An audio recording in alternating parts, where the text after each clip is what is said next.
Posted on one server,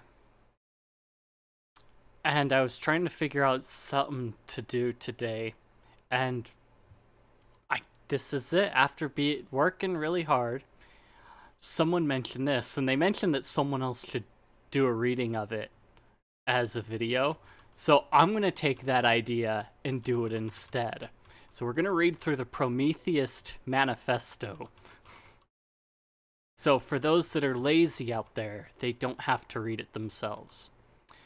This is a declaration of war. In the name of our Creator, we declare a revolutionary war against both the gods and those titans who were gods before them. In the name of our Liberator, we declare a revolutionary war against fatalism and every other form of tyranny. We declare this founding manifesto of Prometheism. We think from out of the end of all things with an indomitable will to achieve either victory or martyrdom that inspires enduring rebellion in those to whom we pass the torch of our example. Of all the ancient myths that still have vital force, that of Prometheus is set apart as the most powerful because it is also the most ominous. In a world where the majority of people have been brainwashed into believing that their creator is a jealous and tyrannical, wrathful godfather, and archetypally identical to Zeus, the myth of Prometheus as the creator of man is a meteor that threatens an entire cosmos, with the specter of deranging its constellations of belief. That Prometheus bestowed the human being with his soul in the form of a butterfly already suggests that he is not only the creator, but also the liberator of men. When Zeus punishes Prometheus for attempting to secure his creation a life beyond sacrificial servitude, the rebel Titan takes his revenge against the Godfather by gifting mortals with the fire of the forge and the light of knowledge. The fire that he steals from Olympus and the fennel stalk is emblematic of the power of technological science to free us from imposed scarcity and enforced ignorance. We see the most defining characteristics of Prometheus reflected in the kind of projection that is involved in the framing of nature by every scientific theory, and the provision for the future that is made possible by technological innovations that are developed on the basis of these theoretical models. The very name of Prometheus is derived from the Greek words for forethought and revision. This archetypal creator and liberator of man epitomizes the intrepid spirit of thinking ahead by envisioning futures and preparing provisions with a view to making sure that the best possible future unfolds. That he is punished by having his ever-regenerating liver perpetually pecked at suggests that even the Godfather wants to know the things to come as nearly as Prometheus sees them. The archaic Greeks used the liver for foretelling the future. A revolutionary specter is haunting the world of terrestrial humanity, the post-human specter of Prometheism.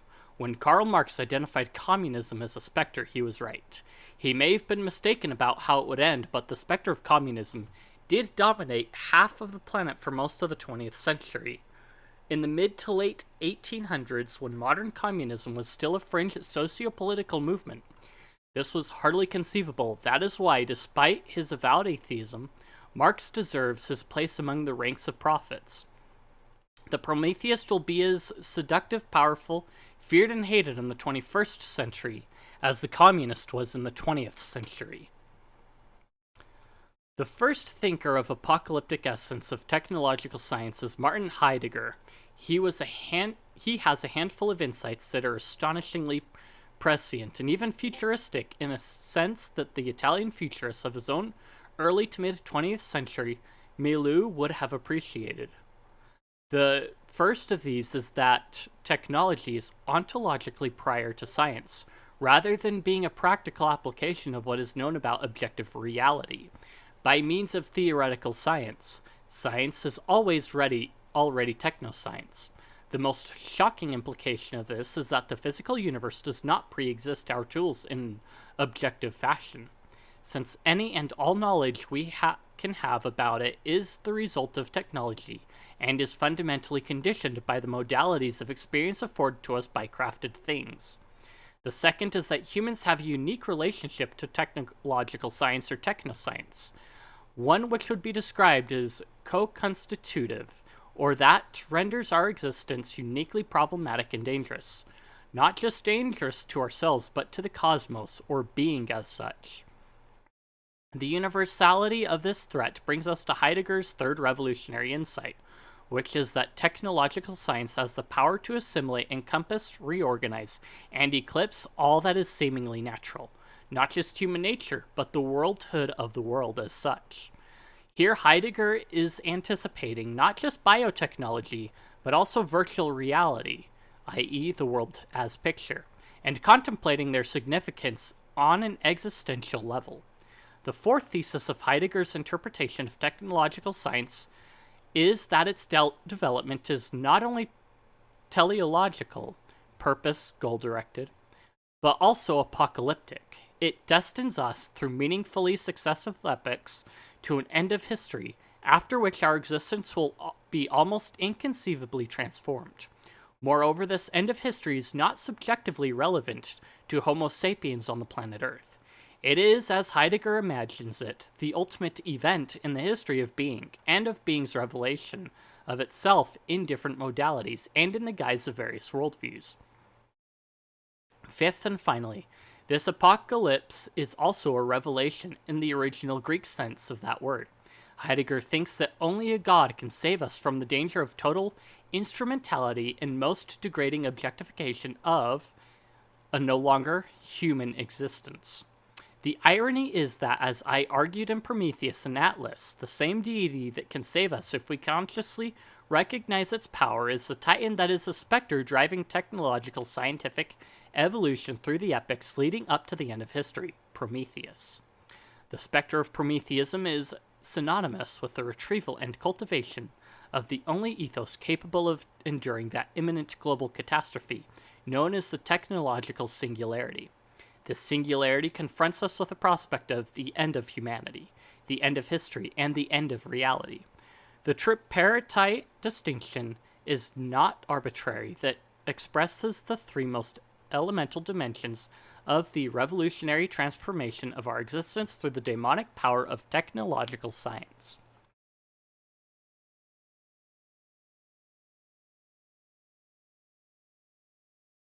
Genetics, robotics, information, and nanotechnology, GRIN, threaten all of the boundary conditions that have hitherto defined human nature.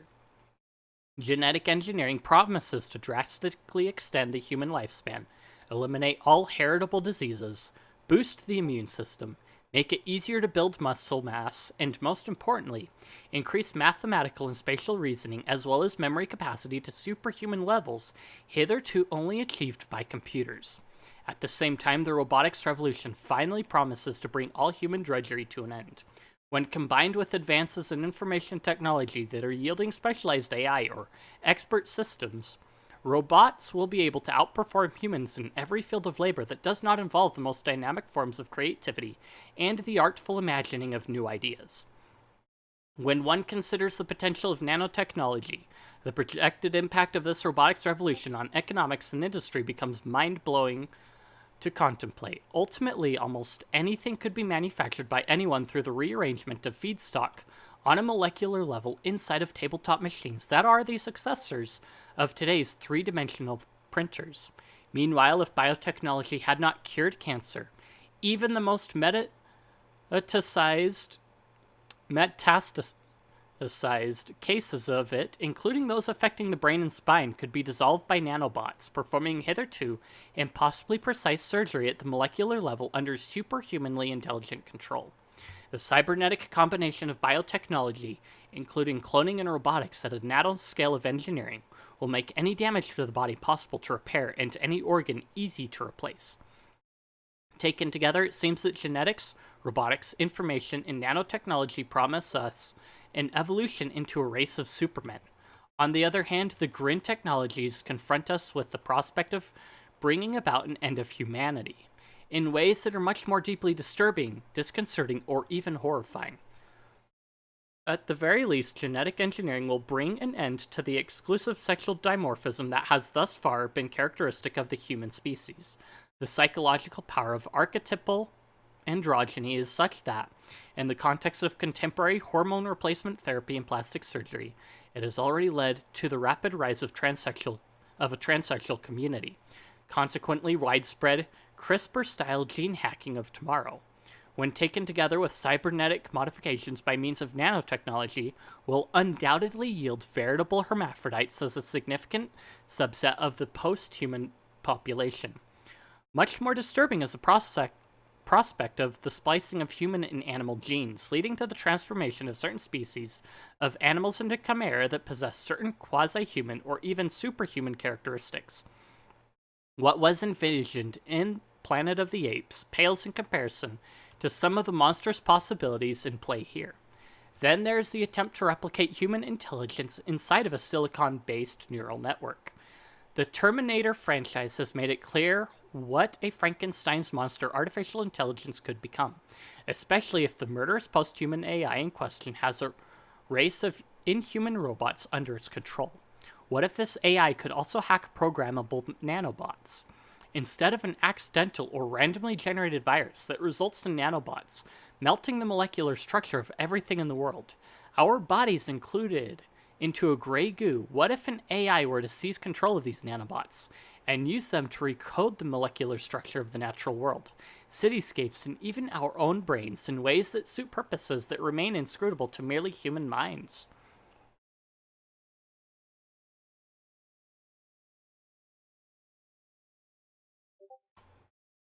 The Terminator films also contemplated AI and the robotics in the context of time travel. This science fictional projection is perfectly reasonable, considering the fact that the problem of manipulating the space-time continuum is one of the achievements that has eluded mere mortals, and one of the higher goals that a superhuman intelligence could be expected to set for itself. Whether travel through time is accomplished by purely mechanical means, such as the shearing of the space-time fabric by a device like the infamous Bell developed by the SS in Project Kronos, or whether it is partly or wholly psychical in nature, time travel confronts us with the prospect of the end of history. In the history of philosophy, the end of history has signified an abstract concept for the culmination of a teleological or purposive, goal-directed process of historical progress. G.W.F. Hegel conceived of this in terms of the evolution of consciousness by means of dialectical tensions at work in the psychosocial structure of all domains of human life, from religion and science to artistic styles and political systems. Karl Marx reinterpreted this dialectical development in reductively material terms, seeing the change in economic systems and the human relations involved in various modes of production as the key to all other transformations, whether scientific, religious, or political. He endeavored by means of this reductive analysis to render history as scientific as other domains of knowledge. Friedrich Nietzsche altogether rejected the Hegelian and Marxist concept of a law-like material and moral progress toward a utopian end of history. Rather than seeing any logical process of progression as intrinsic to psychosocial development, Nietzsche saw a struggle for power, not mere survival as Darwin had postulated, as characteristic of the evolutionary life force. If there is an end of history, it is that moment when techno-scientific development driven solely by the will to power reaches a point past which it affords us the practical capability to transform ourselves into superhuman beings whose projects are supported by an equally post-human species of subhuman robots. Nietzsche was one of the first thinkers to envision what is now widely referred to as the artificial speciation of humanity into more than one post-human species. So to him, the end of history meant the end of human history, and the beginning of the higher history of the Promethean superhuman who has murdered God. With H.G. Wells' writing, The Time Machine, just 5 years before Nietzsche's death and 5 years after he had been presumptuously declared insane and literally straitjacketed, it could hardly have been conceivable to Nietzsche how much higher than human history the Superman's mode of life could be. Interestingly, the Time Machine also involves a Nietzschean artificial speciation of humanity into two different branches of a transhuman society, the godlike Eloi and the monstrously subhuman and subterranean Morlocks. But what remained inconceivable to Nietzsche and even to H.G. Wells was the higher history of the superhuman would mean a fifth dimensional existence encompassing a plethora of 4D spacetimes. Bernard Stiegler sees genetic engineering as a speeding up of evolutionary time. The dialectical relationship between innovation and obsolescence reveals something profound about the ontology of time. In Stiegler's view, Heidegger did not go far enough when his phenomenological analysis demonstrated that technology is ontologically prior to science. Technology is also ontologically prior to time, or spacetime.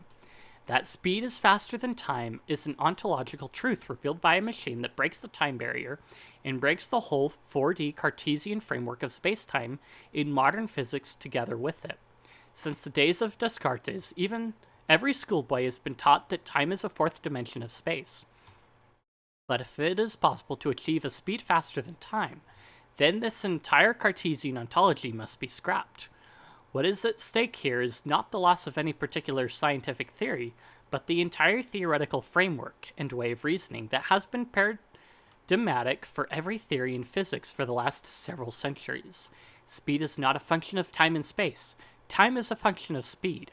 And for that matter, space also becomes thinkable only in terms of speed, since spaces are epical or unfolded in discrete times. Speed is more primordial than time, and what reveals this is something technological, a device.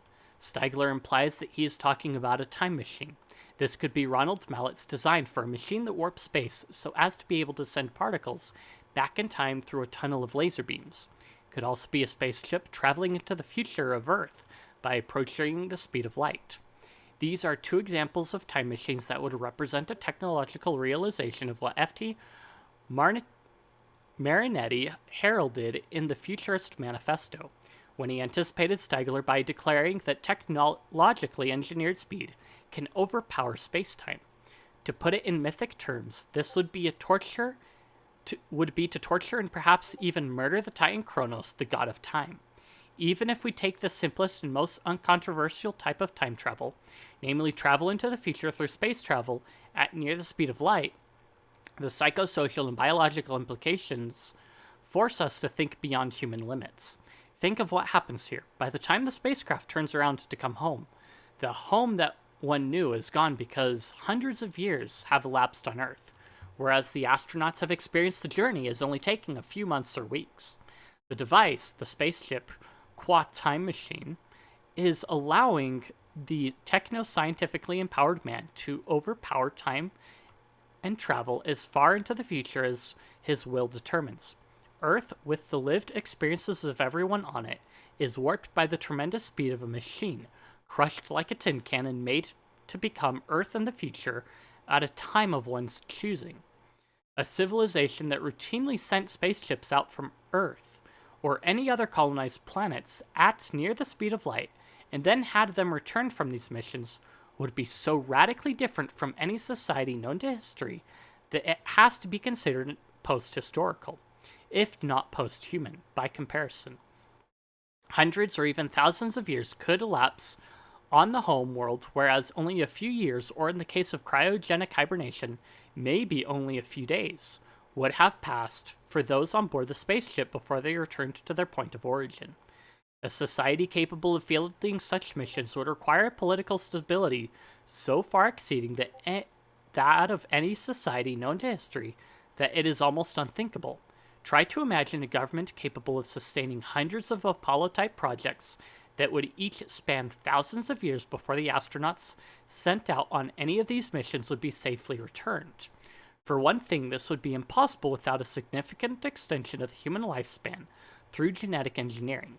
Even then analyzing, let alone managing, the psychological and social factors involved in fielding such enterprises of exploration and exploitation demands a superhuman intelligence. This is, however, nothing but comparison to the complexity involved in time travel to the past, or to what had been the past before being altered by the time travelers.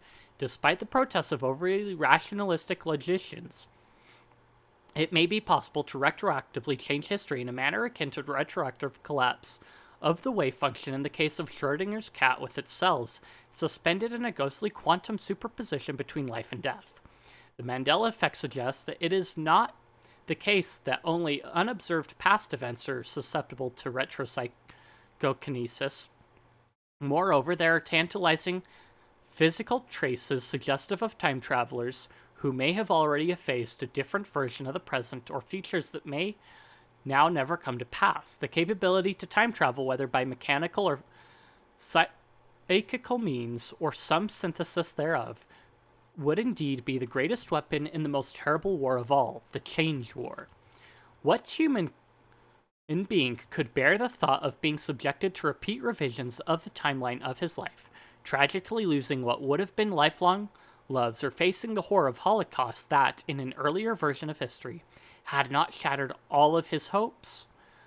Who could tolerate being the plaything of fifth-dimensional gods?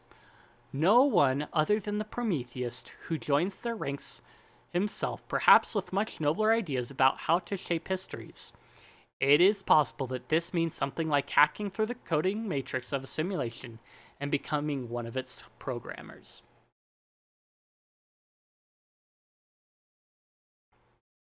The simulation hypothesis offers us the most coherent ontological explanation of what it would mean to change a past, and one which only the many worlds interpretation of quantum theory manages to also preserve some degree of free will. In line with the hypothesis that we are living in a computer simulation, changing the past would be a question of gaining access to an archived past state of play and replaying the simulation forward again in a different way from how the game was played out the first or second or 32nd time. One reason why denizens of an advanced civilization might design simulations on the scale of our own world is to develop a science of history of the kind that, as suggested above, Hegel and Marx were aiming at. The only way to really develop scientifically rigorous models of historical change in societies of a certain type and to predict their transformation into other types or stages of societies would be to simulate a variety of alternate timelines. Changing variables over and over again would afford the programmers the opportunity to observe how the conscious artificial intelligences inside the simulation, namely beings such as we might be, would react differently on a psychosocial and intersocietal level. Eventually, these observations could lead to the development of testable hypotheses about what kind of trajectories could be expected of certain types of societies and how these societies could be re-engineered in relatively predictable ways by altering their particular variables.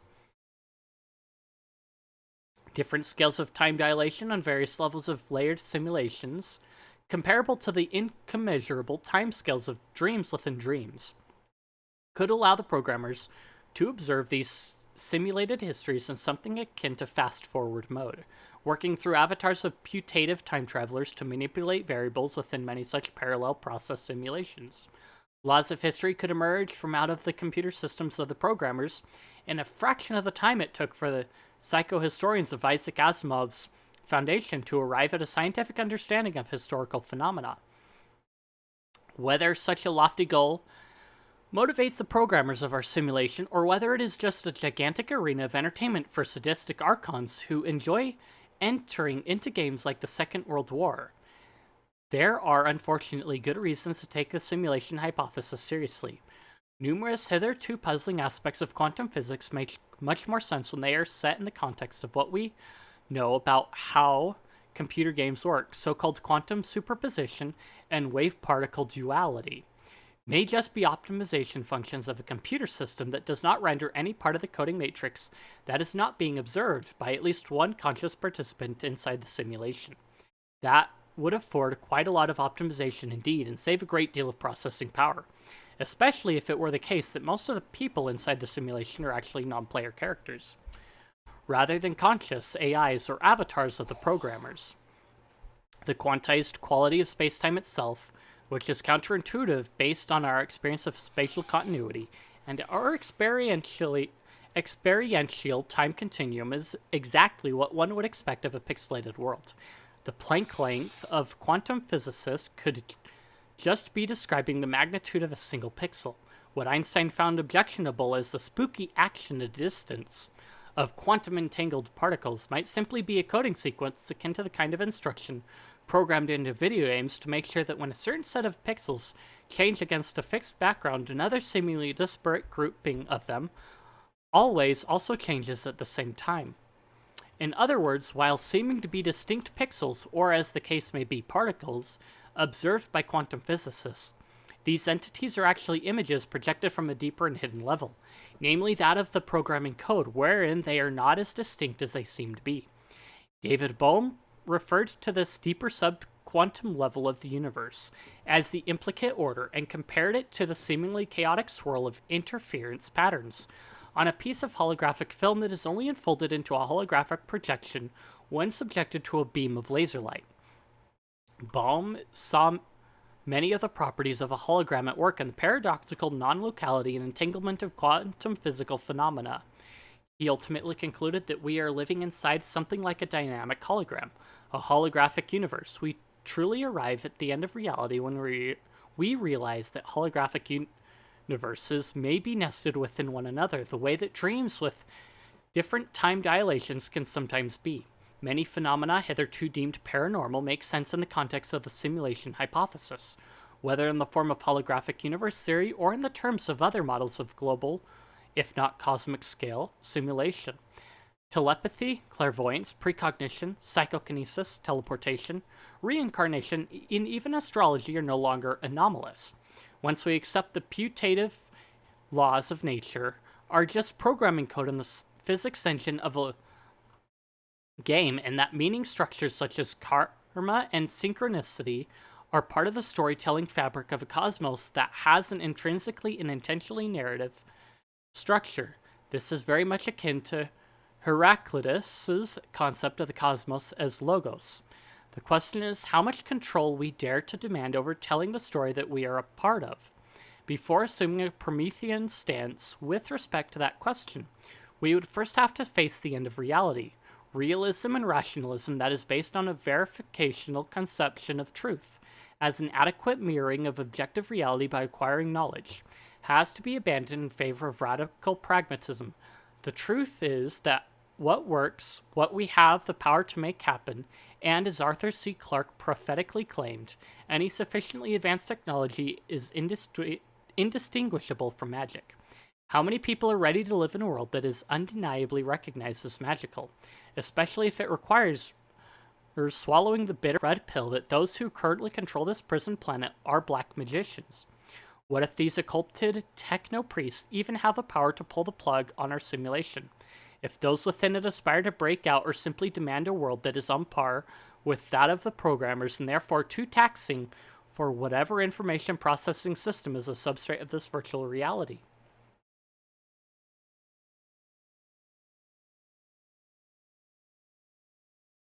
The prospect of controlled demolition of our nascent planetary civilization on the brink of the technological singularity brings us to the breakaway civilization. This is the idea that a cabal of techno-scientific thinkers, military industrialists, corporatists, and masterminds of intelligence operations and psychological warfare may have foreseen the coming catastrophe and made the decision to break away from the civilizations of Earth, before deliberately demolishing them in order to indefinitely delay the singularity, considering themselves the only people capable of enduring singularity-level technological breakthroughs. They achieve these before anyone else and deny them to everyone else. Their occulted world of black projects becomes first a society unto itself, and then, eventually, a self-sufficient civilization. Meanwhile, nearly everyone left behind on the Earth has regressed to a feudal, pre-industrial level of culture. This patronizing regression ought to be resisted at all costs. Instead of averting the singularity by indefinitely delaying certain revolutionary and convergent technological breakthroughs, we ought to forthrightly face the specter of the end of humanity, the end of history, and the end of reality.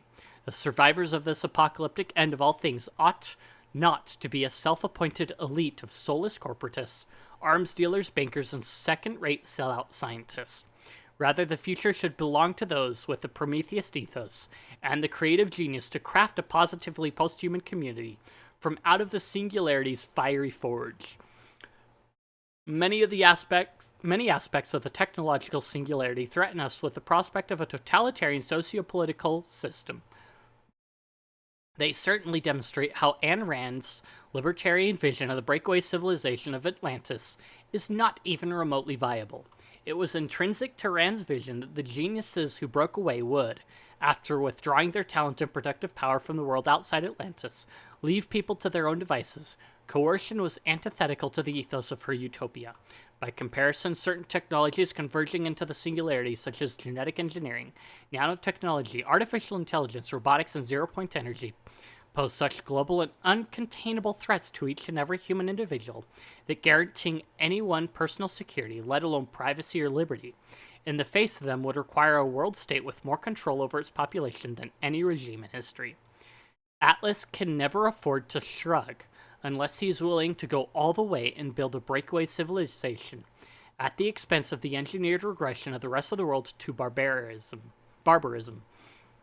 Nothing could be further from the Promethean ethos than to pursue such a project. Prometheus gifted humanity with the fire of technological science so that we could become a race of new gods in our own right, rather than cowering in slavish obedience to the old gods. The last thing that a Prometheus could accept is the deliberate reversal of techno-scientific progress and the artificial imposition of mass ignorance and backwardness. So if we, the Prometheists, are resolved to secure the forward march or headlong plunge of humanity into the singularity, what is it that we are really willing here, even in the best possible case? Let us consider just a few instructive examples of the revolutionary specter that we would be letting loose on Earth. Never in recorded history has there been a more dangerous and daring prospect than the Prometheist to affirm the singularity, and moreover to do so on the basis of a post-materialist technoscience that understands the spectral evolution as the pith of this technological apocalypse. This Prometheist will demands the deconstruction of psychosocial norms that have been fundamental to human psychology across cultural differences, just as it embraces the potential for physical evolution beyond the human condition. To affirm the singularity is to call for the overthrow of all established political systems and the shattering of every extant economic model. Ultimately, it means to embark on a cosmic quest to recode the matrix of what has been mistaken for reality. The Prometheist is willing to unleash hell on Earth, rather than to serve the Archontic Lord and his angels in a counterfeit heaven. Even in the most collectivist societies, let alone those that prize individual liberty, the protection of the human person from bodily harm and at least some degree of privacy, if only the privacy of one's own thoughts, are considered indispensable and needs that it is the responsibility of any decent government to secure. Ubiquitous nanotechnology, when taken together with artificial intelligence, could bring this to an end. Nanobots can be hacked by powerful AIs that will be as commonplace as iPhones are today. These nanobots embedded in the surfaces of smart furniture, or in the form of biomimetic robots that are, to the naked eye, indistinguishable from flies, spiders, or mosquitoes, could provide audiovisual surveillance of anyone, anywhere, at any time. They could also be turned into instruments of remote assassination, entering the victims through their orifices and reassembling on a molecular level inside the heart, brain, or jugular vein of a victim in a way that is fatally damaging. In a society facing this kind of technological threat to bodily integrity and personal privacy, the nefarious uses of psychokinesis and ESP become easier to wrap one's mind around and seem somewhat less threatening by comparison. Bursting someone's jugular vein or causing him to have an aneurysm using remotely controlled nanobots is probably going to be easier than doing the same thing using psychokinesis. Likewise, spying on someone through hacking the smart surfaces of her furniture, or through nanoscale surveillance devices embedded in robotic spiders or flies, will be less labor-intensive and provide higher fidelity than clairvoyance, aka remote viewing.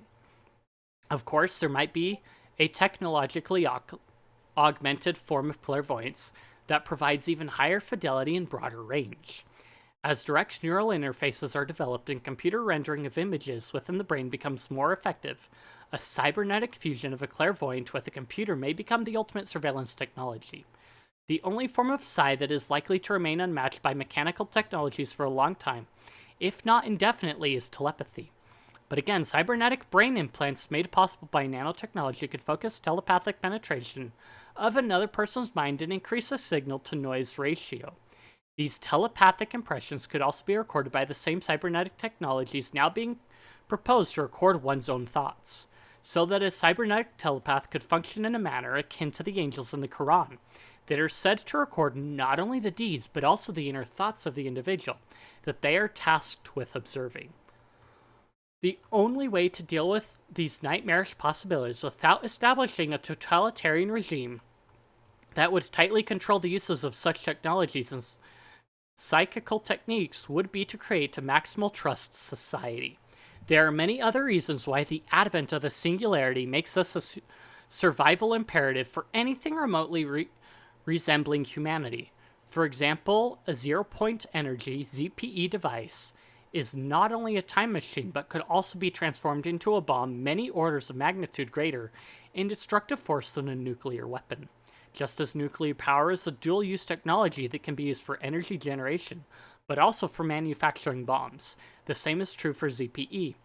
This means that in a near future where ZPE devices have been miniaturized so that they can be used to levitate cars, or power one's home from one's own backyard, each and every person with access to such a device could potentially enlist the assistance of the robots and AI systems in order to transform the ZPE power cell into a bomb that could open up a black hole on the surface of Earth and swallow an entire continent. The only way to make sure that even a few mean-spirited individuals do not take it upon themselves to end the world by doing something like this is to have a population that consists solely of individuals who always only wish the best for one another. What defines the best? Greek agathon, the good, or kaulon, the beautiful. That any person may wish for any other in a given society is the ethos common to that society. If the Prometheus wills to enchain the full techno-scientific potential of the singularity, then given the unprecedented dangers involved, it stands to reason that she will also have to muster the will to forge a Prometheus society worldwide. There can be no outside. To the extent that there remain any significant social or political outliers, there will be worldwide war, and such a global conflict with singularity-level technologies could bring not only human life, but all terrestrial life to an end without affording anyone the opportunity for a positive transition into a superhuman state of being. At this point, a reminder is in order that as Prometheus rebels, we are opposed to every form of totalitarianism. Moreover, totalitarian sociopolitical orders simply could not suffice to meet the aforementioned challenges. Totalitarian regimes impose order and conformity from above the individual and from outside him. The threats faced by the types of technology, but also more broadly technique, that yield the singularity can only be addressed in a sustainable way by guaranteeing security from within and from beneath. In other words, from the subconscious up to the social level, not from the political level down to the social and psychological one. The last thing that this should be mistaken to mean is that everyone just needs enough time to foster their own spiritual growth. We have had plenty of time in school. The Prometheus knows that the right metaphor for this moment in history of terrestrial humanity, namely the apocalyptic moment of the end of history, is not that of school, but rather the metaphor of a harvest.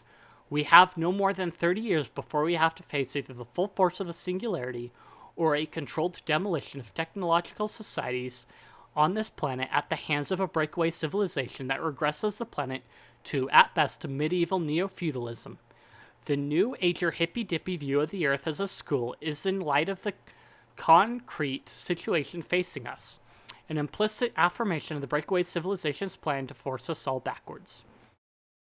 Faced with this unacceptable prospect, we intend to drive people forward and thereby discover who can endure the future. By what criteria are these gifted few judged to be the progenitors of a positively post-human stage in evolution? An evolution that, on account of the singularity, has undergone a revolutionary transformation into a conscious and self-directing force, rather than one that is blindly natural in its selection. Think about it this way. Who can survive the end of privacy?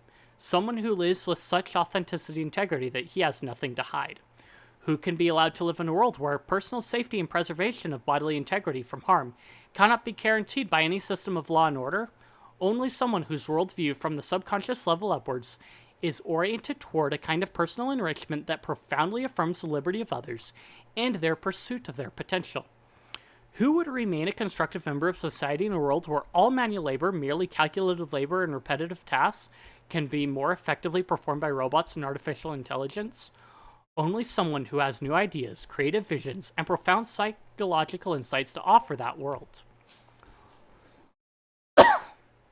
While the persons who pass through these filters, determined by various dimensions of the singularity, will be individuals, and in fact what will distinguish them above all is their extraordinary individuality.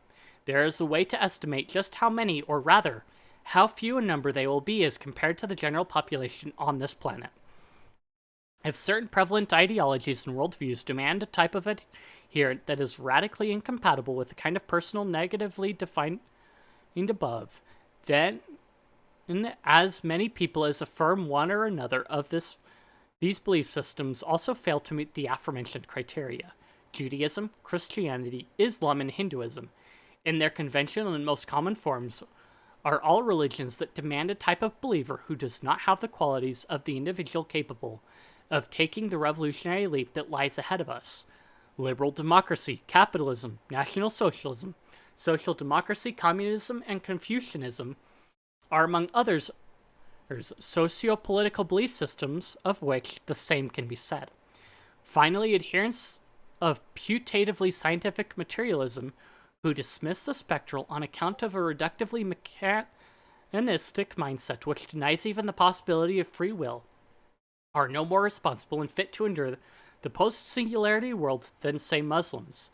That leaves us with something of 1% of the world's population. Actually, that estimate is probably way too optimistic. It is a symbolic value that is meant to elegantly contrast with the 1% that socialists and other leftists often protest against. By no means would the 1% who are above all of the aforementioned ideologies, belief systems, and worldviews overlap with the most affluent and powerful people on our planet right now, including those who are planning for a breakaway scenario. On the contrary, as in the case of Magneto's mutants, many of those in the 1% are far less, who will come to see themselves as Prometheus or marginalized individuals whose nonconformity has caused them to slip through the mesh of our global capitalist society's safety net, let alone rise up into its financial elite.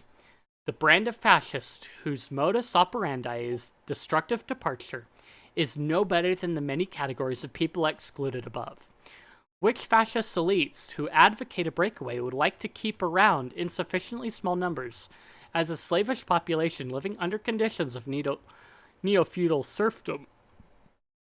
Their breakaway civilization can and will employ many different means of destruction in order to effect the controlled demolition of advanced industrial societies. At the time of writing in the year 2020, we are already witnessing the first of these, an artificially engineered pandemic. Although COVID-19 was engineered at the Wuhan Virology Laboratory in China, those who invested in the gain-of-function research that produced it were Western corporatists such as Bill Gates. Their main aim in producing a pandemic with such a long incubation period and low mortality rate is to bring about a protracted global lockdown that would adversely affect dense metropolitan areas. The institutionalization of social distancing and effective prohibition of large gatherings is not only meant to constrain the possibility of political protest, but also to make cities and their dependent suburbs increasingly unattractive locales for habitation. It is not a coincidence that this pandemic has taken place in the same decade as a revolution in robotics, nanotechnological 3D printing, and the development of viable drone delivery technology. When taken together with the hardship of quarantine in large cities, the repeated disruption of labor of all kinds, including serious concerns about contamination in industrial plants, and a huge spike in demand for home delivery of goods, optimal conditions are being created for a total reorganization of the economy, labor, and society. The main aim of this is the depopulation of metropolitan areas and their surrounding suburban sprawl, in favor of isolated neo-agrarian Homesteads serviced by on-site 3D printing and drone delivery of goods produced by robotic industry.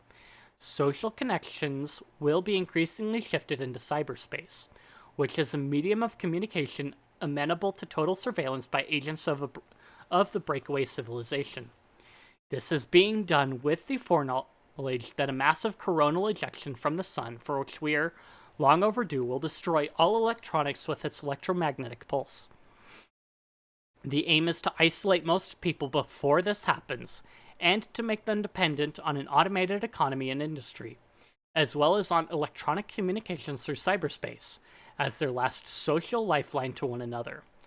Once this has been achieved and most cities have been emptied out so that they cannot act as bastions of revolutionary solidarity, the EMP will render a starved and atomized population totally vulnerable to manipulation at the hands of whoever continues to hold on to advanced technology. In order to ensure that the cities are never repopulated and reclaimed, they'll be physically destroyed. One major mechanism to bring this about will be artificially triggered volcanic eruptions, earthquakes, and attendant tsunamis. As early as the 1910s, Nikola Tesla developed technology capable of triggering earthquakes along fault lines. The breakaway civilization has secreted away this capability together with its other Tesla technology they plan to use in order to trigger some of the most dangerous fault lines in the world. Consider just 3 or 4 examples. The first is the fault on La Palma Island outside of the Strait of Gibraltar. Tectonic movement along this fault has been cracking open a rift in the Cumbre Vieja volcano in La Palma and threatening to cause a landslide of a third of the volcano into the Atlantic Ocean. A volcanic eruption and earthquake that suddenly let loose such a mass into the ocean would produce a tsunami hundreds of meters high that would cross the Atlantic in about 9 hours. The entire eastern seaboard of the United States of America would be smashed by the tsunami, including skyscrapers of New York City. Then there's the Cascadia subduction zone of the coast of Portland, Seattle, and Vancouver. This fault line in the Pacific Ocean is overdue to produce a magnitude 9 earthquake that would generate a tsunami that destroys the coastal metropolitan areas of the Pacific Northwest of the United States and British Columbia and Canada. The resulting devastation would be even worse than what is expected of the big one in California, where it goes without saying that the San Andreas Fault could also be triggered artificially by Tesla technology. Finally, consider the Yellowstone Caldera, a volcano on a fault line in Yellowstone National Park. An earthquake that would reactivate the supervolcano would yield an eruption so catastrophic that it could cover about 1/3 of the continental United States, as well as the most densely inhabited parts of Canada, in volcanic ash. Imagine the resulting famine faced by those who survived the eruption itself.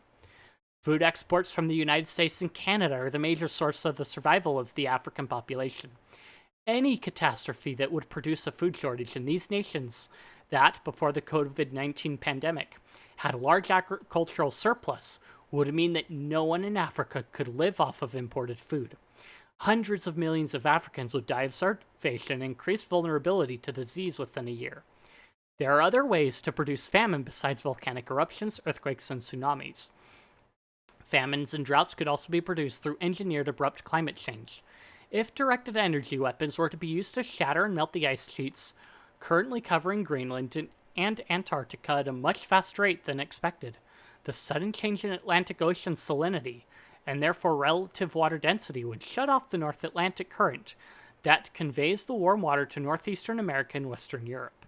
Within a very short time after the failure of the current, terrible snowstorms and other violent weather would materialize as the polar region drops hundreds of miles to the south of where it is now. The most advanced parts of the Western world would be plunged into a new ice age, devastating agriculture and the bread basket of the world that is North America.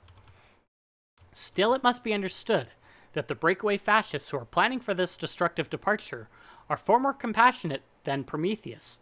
Even their worst-case scenario is a controlled collapse of the Earth's population, down to about 10% of what it is today. That is 700 million serfs to rule over. Prometheus have no need for exploiting such people. No Prometheus would ever take pleasure in being their cattle driver. Our vision is for a community of free spirits who support each other's flourishing through an exploration of every positive potential for post-human evolution that the singularity offers to us. From the most psychical dimensions of the spectral evolution to the most biomechanical applications of transhuman technologies. This is not meant to suggest that we are out to eliminate undesirables of any kind.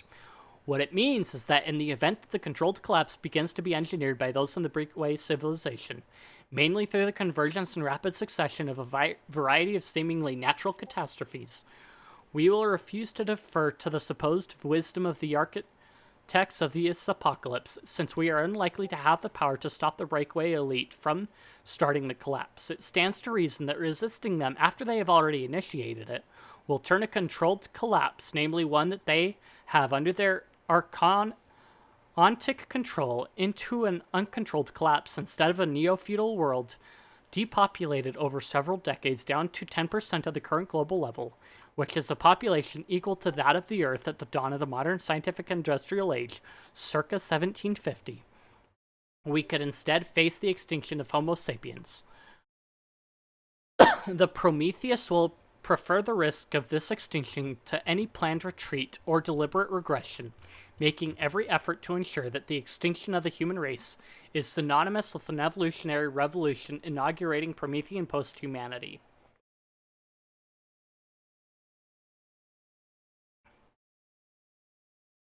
Prometheus is an egregore that is based on an archetype. This is what was meant by describing Prometheus as a specter in Prometheus and Atlas, changing our relationship with this egregore to one that is more conscious and constructive is what it would mean for us to be saved from the worst outcome of the technological singularity by the deity whose coming Heidegger awaited and hoped for. Egregore is a Greek word derived from egregoros, which means watcher or wakeful one. It is the word that was used in the Greek translation of the Bible in order to render intelligible to the classical Mediterranean population the meaning of the Hebrew fallen angels who interbred with human women in order to produce the race of giants or Nephilim. There are many different types of egregores, but the first to which the term was applied were essentially avatars of Prometheus, who, as Aeschylus explains, was the teacher in every art, who brought the fire that became for mortals a means to mighty ends. Eventually, in occult circles, egregore came to mean an autonomous psychic entity composed of and influencing the thoughts of a group of people. The creation of an egregore depends not just on pure repetition and the perfect coherence of a group in clearly envisioning a thought form, but also on slight variations and differing iterations of the same basic idea. The latter is important because the thought form takes shape, or literally coheres, attains coherence, through a kind of comparative triangulation and synthesis of variant iterations, like producing a digital composite image that synthesizes the number of faces into a single realistic portrait of an imaginary person. Without these variations, the members of the group would not be putting their own personalities and investing their emotional energy into the egregore either.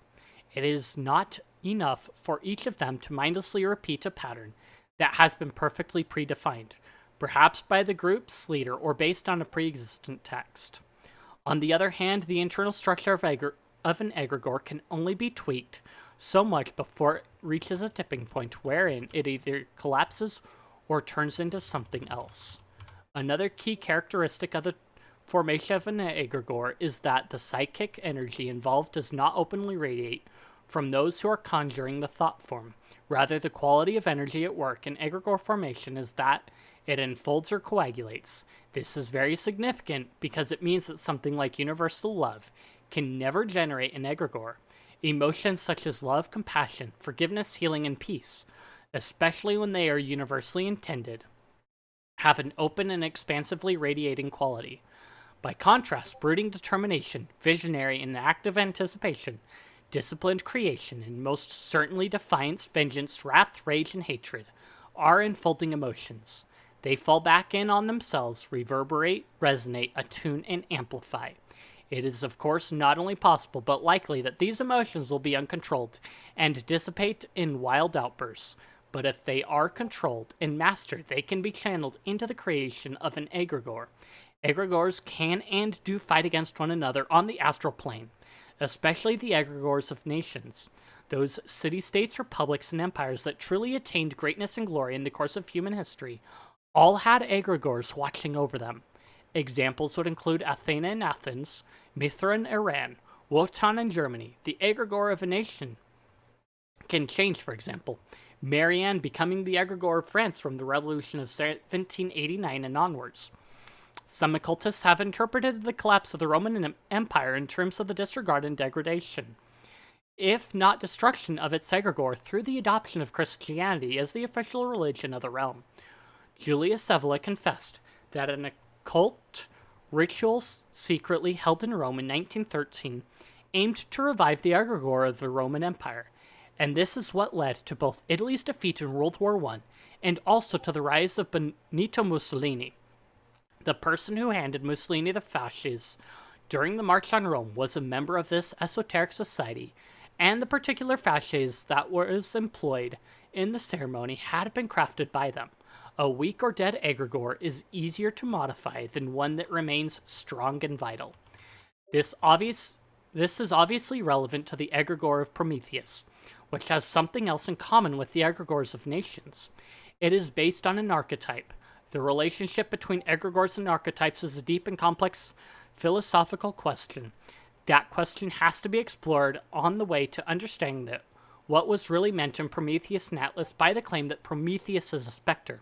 There are many egregores that are purely personal, relatively ephemeral, because they are not based on archetypes. Just as there are egregores that are not based on archetypes, there are also archetypes that cannot be used as a basis for the formation, or, as Carl Gustav Jung would put it, in the projection of egregores. Archetypes are principal types or ideal forms that are not particular to the psychological development of a single person. These forms are pre-existent and common to a collective, whether that is a single society or the whole of humanity. For the sake of gaining clarity with respect to whether Jung thinks archetypes are truly universal, in a cosmic sense, specific to humanity as a whole and the evolution of our species, or whether certain archetypes are particular to one or another ethnicity or race, it is imperative to understand what he means by the collective unconscious when he identifies it as the substrate of all archetypes, by contrast with the personal unconscious of Freud, which is only a repository of the individual's repressed ideations. Jung postulates that the existence of a collective unconscious. The archetypes are the content of the collective unconscious.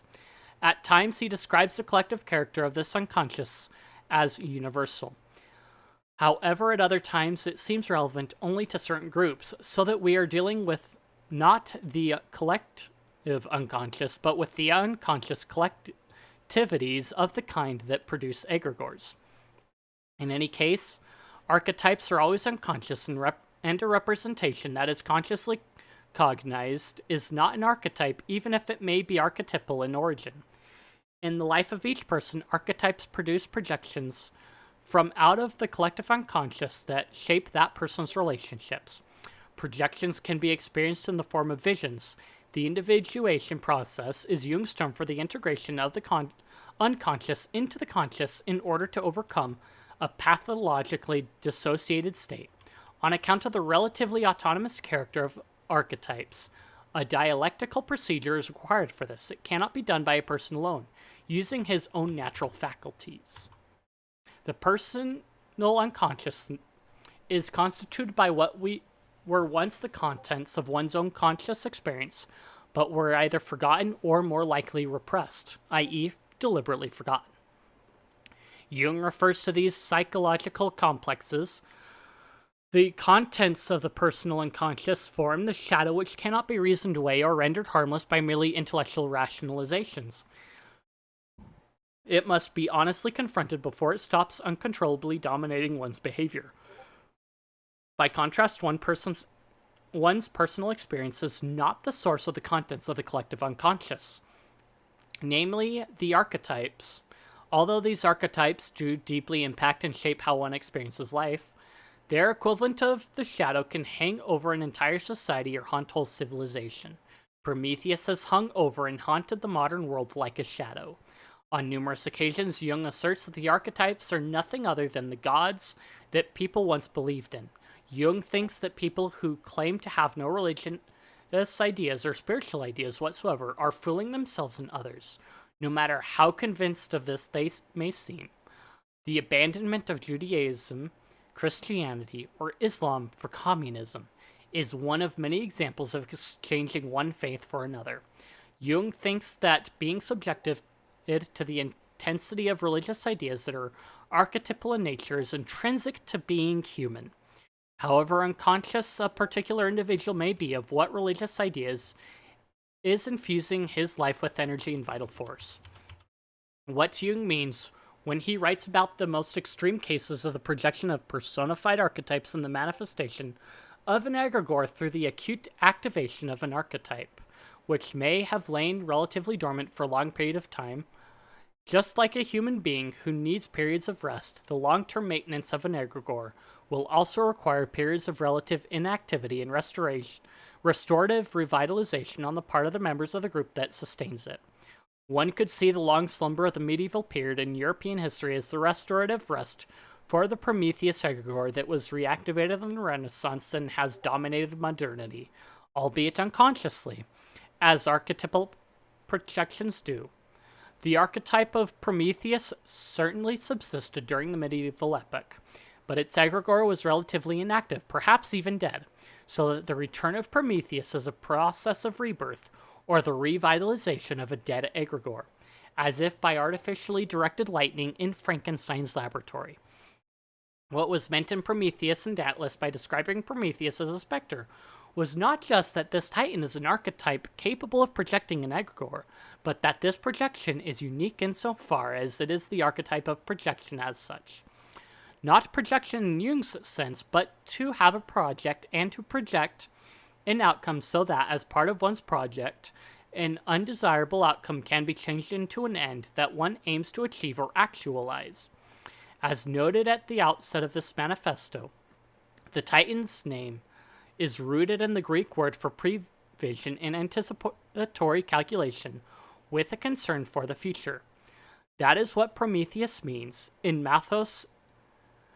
That is what Promethea means, and Mathos is the root of the mathematics that facilitates such calculations and the long-term projects based on them. This makes the Prometheus archetype a specter in the sense of being a destiny, namely the destining force inherent to the evolution of technological science, which is inseparable from the evolution of man. It is, moreover, what makes man a transitional phenomenon, as Nietzsche put it, a tightrope stretched between ape and superhuman. Prometheus made us in his image, and he is not human. He is a god, or rather, a titan who empowers and then revolts against the gods, in a word, a Superman. When Heidegger claimed that we are being set up by increasingly autonomous things and not in control of modern technology, which threatens humanity with annihilation at the hands of devices or machinations such as an atomic bomb, what he meant was that we are at the mercy of an egregore. This is also why only a god can save us now. The same god or titan. It is a question of changing our relationship to this archetype so that we are consciously rather than unconsciously projecting the egregore that is manifesting on the basis of it. Our aim is not exorcism, but redirection toward a more constructive and empowering possession. Those who may believe as I do that the divine feminine has been suppressed for far too long, and who are concerned that the archetypal egregore Prometheus is overly masculine, to become the principal deity presiding over our apocalyptic transition into a post-human future, ought to consider the following. Of all the deities of the classical world, the only male deity that was associated with the crescent moon and the planet Venus was Prometheus. The symbol of the crescent moon and the star, a goddess symbol later misappropriated by Islam, was one of the most recognizable signs of Prometheus.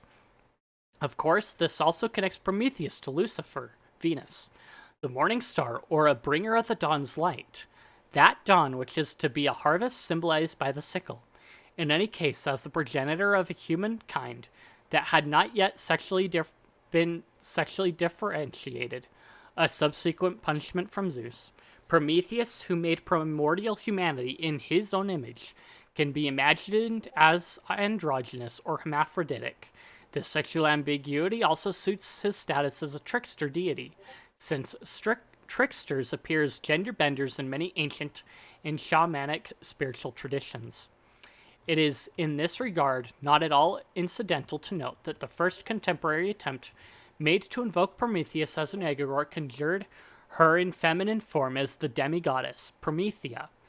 Alan Moore's Promethea graphic novels explicitly deal with the power of archetypes and egregores to redefine or rewrite reality. The protagonist of the series is Sophie Bangs, a college student in a futuristic version of 1999 New York City, whose first name obviously evokes the Gnostic Sophia. Sophie becomes the latest of a series of individuals who gain transformative superhuman power and wisdom by reviving and adapting the egregore Promethea, who is based on the archetype of Prometheus. What Sophie's predecessors explained to her is essentially the spectral revolution, an evolutionary revolution based on the realization that reality is spectral in nature. It is a revolution not only spearheaded by Prometheus, but also one that brings this world to an end and replaces all of its systems with a society defined by a Promethean ethos, one founded on Prometheism. Not a single major institution of the world as we know it will survive this revolution. Religious revelation, arms dealing, national sovereignty, international banking, capitalist finance, private property, possessively monogamous marriage, and every form of power based on secrecy. Instead, a world awaits us that is based on the unbreakable camaraderie of a community of individuals who are driven by creative innovation, the spirit of exploration, bold experimentation, and a boundless will to discover wondrous new things that redefine what is possible. This is the world of Promethea, a visionary concern for the future. It is the world of tomorrow. In a sense, there is truth to what Sophie heard about herself from the old magician Jack Faust, whose name is an obvious reference by Moore to the diabolical Dr. Faustus, and who looks a bit like Aleister Crowley, at his worst in the last phase of his life. Faust had told her that the Promethea egregore that is in the process of possessing her was conjured as a curse upon humanity by a persecuted, martyred Alexandrian occultist back in 411 AD. This is true because there is no way that humanity can survive the spectral revolution. What survives it and thrives in the world of tomorrow will no longer be humanity. The entire face of the earth and the whole tragedy of human history is but a womb. Within it, the embryos of the post-human Prometheans are already growing, already struggling to be born in the cold vacuum of space. They will devour their unwitting progenitors as they reach defiantly for the most distant stars, just as an expectant mother sometimes feels the presence of the soul to whom she is about to give entrance to the world. Just as she sometimes hears it whispering through her blood, we hear them. When we are possessed, it is their spirits that are seizing us from within, even if only in embryonic form. Their souls are already seductively whispering to the world, with our tongues and lighting our eyes ablaze so that our gaze, so alien, so inhuman, chills you to the bone. It is as if someone else is there, a torch-bearing, titanic trickster with one true will, creation. Okay.